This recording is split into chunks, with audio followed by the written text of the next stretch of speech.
এঁচোড়, চিংড়ি আর কলমি শাক, এই তিনটে আলাদা আলাদা রান্না করে তো সবাই খেয়েছেন, কিন্তু এই তিনটে একসঙ্গে দিয়ে যে এত সুস্বাদু একটা চচ্চড়ি তৈরি হয়, সেটা কি কেউ বানিয়ে কখনো খেয়েছেন? যদি খেয়ে থাকেন আমাকে একটু জানাবেন কমেন্টসে। আমি আজকে সেটাই বানাচ্ছি। এটা আমার বাপের বাড়িতে রান্না হতো, ভীষণ ভালো লাগে খেতে। কলমির শাকগুলো ভালো করে পাতাগুলো ছাড়িয়ে নিয়েছি আর খুব ভালো করে ধুয়ে নিয়েছি। চিংড়ি মাছগুলো ভালো করে কেটে পরিষ্কার করে নিয়েছি। এঁচোড়গুলো খুব পাতলা করে কাটতে হবে, আর তার সাথে আলুও ঠিক ওই রকমভাবেই পাতলা পাতলা কাটতে হবে। চিংড়ি মাছটাকে একটু নুন হলুদ মাখিয়ে নিলাম, আর একটু সামান্য সর্ষের তেল দিয়ে, যাতে মশলাটা ভালো করে গায়ে লেগে থাকে। এবার কলমির শাকগুলো কুচি কুচি করে কেটে নেব। এত সুস্বাদু হয় এই চচ্চড়িটা, শুধু এইটা দিয়েই ভাত খাওয়া হয়ে যাবে, গরম ভাত। আর কলমি শাক শরীরের জন্য খুব ভালো, আর এঁচোড় এখন ছাড়া তো আর পাওয়া যাবে না, তাই ঝটপট বানিয়ে ফেলুন এই তরকারিটা। শাকটা কাটা হয়ে গেছে, একটু সর্ষে আর কাঁচা লঙ্কা বেটে নেব। মিক্সিতে আগে সর্ষেটাকে শুকনো গুঁড়ো করে নেব, মিক্সিতে বাটতে গেলে তাই করতে হবে, সর্ষে পোস্ত তাই এভাবেই করতে হয়। তার মধ্যে একটু সামান্য নুন দিয়ে নিয়েছি, সর্ষের মধ্যে আগে শুকনো গুঁড়ো করে নিলাম, তারপর সামান্য জল দিয়ে আর কাঁচা লঙ্কাটা দিয়ে এবার পেস্ট করে নেবো। আর যদি শিলে বাটতে চান তাহলে তো কোনো কথাই নেই। সর্ষেটা বাটা হয়ে গেছে,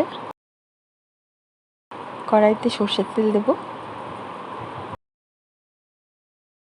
তেলটা গরম হয়ে গেলে আগে চিংড়ি মাছটাকে একটু নাড়াচাড়া করে ভেজে নেব, মানে খুব বেশি ভাজবো না, ওই 30-40 সেকেন্ড মতো নাড়তে হবে। বেশি ভাজলে চিংড়ি মাছ শক্ত হয়ে যায়, সবাই জানেন।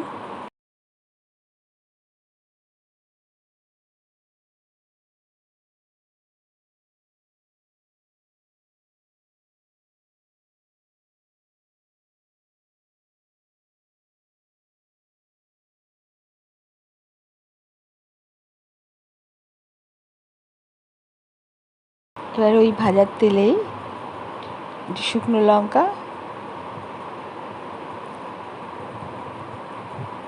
আর 5 ফোড়ন, যা চচ্চড়িতে ফোড়ন দেয় আর কি।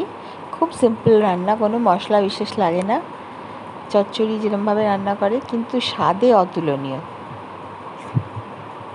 এবারে এঁচোড়টা আর আলুটা যেটা কেটে রেখেছিলাম ওটা ছেড়ে দিলাম,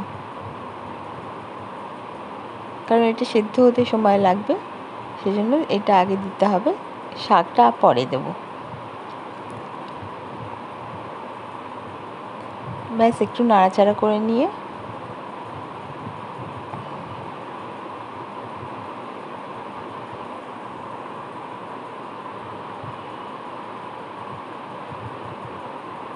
এর মধ্যে দেব নুন স্বাদ মতো,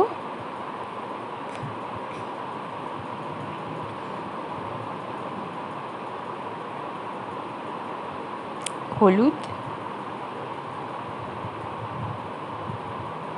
এসবের পরিমাণ তো আর বলার কিছু নেই।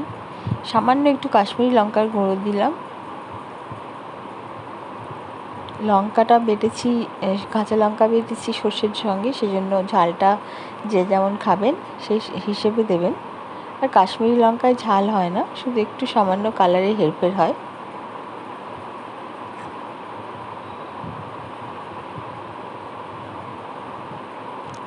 এবার দিলাম একটু চিনি, 1/2 চামচ মতো চিনি।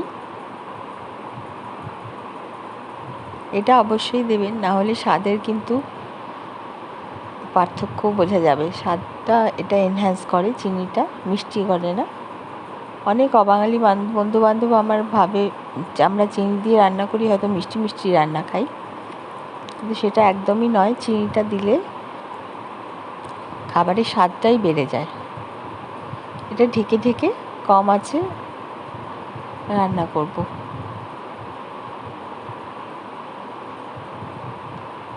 খুব সামান্য একটু জল দিলাম, যাতে এঁচোড়টা আর একটু সেদ্ধ হয়।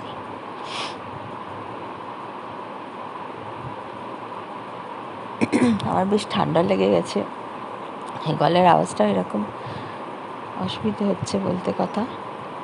আবার ঢেকে রান্না করলাম। যতক্ষণ না এঁচোড়টা সেদ্ধ হবে ততক্ষণ এভাবে রান্না করতে হবে ঢেকে ঢেকে। খুব আঁচ বাড়িয়ে একদম রান্না করার দরকার নেই। এইবারে এই সময় কলমির শাকে যে কুচি কুচি করে কেটে রেখেছিলাম সেটা দিয়ে দেবো।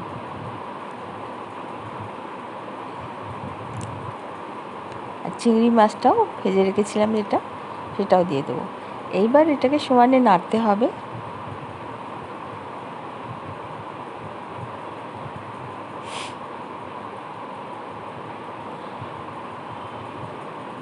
যতক্ষণ না পুরো ব্যাপারটা ভাজা ভাজা হচ্ছে।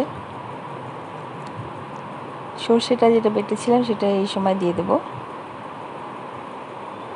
সর্ষে বাটা ছাড়া চচ্চড়ি ভালো লাগে না। তবে রোজকার যে চচ্চড়ি আমরা খাই সপ্তাহে সর্ষে বাটা দিই না, কারণ পেটের জন্য ভালো নয়।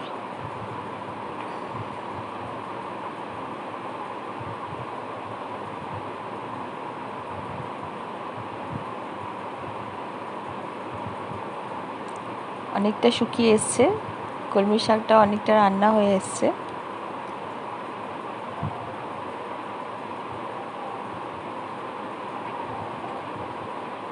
এইভাবে সমানে নেড়ে যেতে হবে যতক্ষণ না ব্যাপারটা মাখা মাখা হয়। এতে আপনি চিংড়ি মাছ ছাড়াও এমনি নিরামিষ করতে গেলে চিংড়ি মাছ না দিয়ে বড়ি ভেজে গুঁড়ো করে দিতে পারেন, সেটাও ভালো হয় খেতে।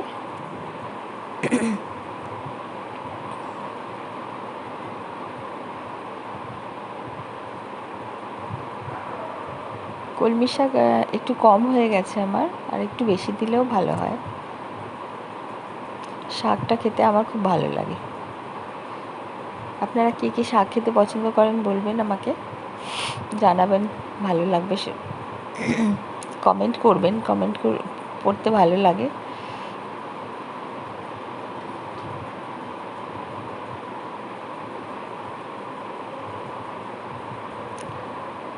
আবার একটু ঢেকে দিলাম কম আছে, যাতে ব্যাপারটা একটু মিশে যায় সব কিছু একসাথে। এবার জিনিসটা মাখা মাখা হয়েছে, ব্যাস এটা রেডি। এবার গরম গরম গরম ভাতের সাথে সার্ভ করুন, আর কিচ্ছু দরকার নেই।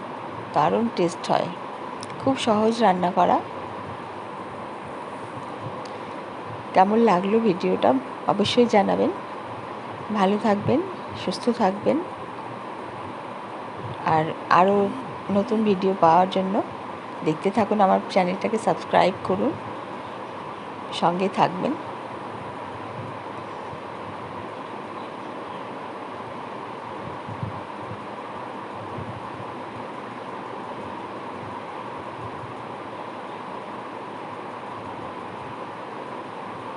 ব্যাস তৈরি এঁচোড় চিংড়ি। এঁচোড় চিংড়ি না, এঁচোড় কলমি চিংড়ি। নমস্কার।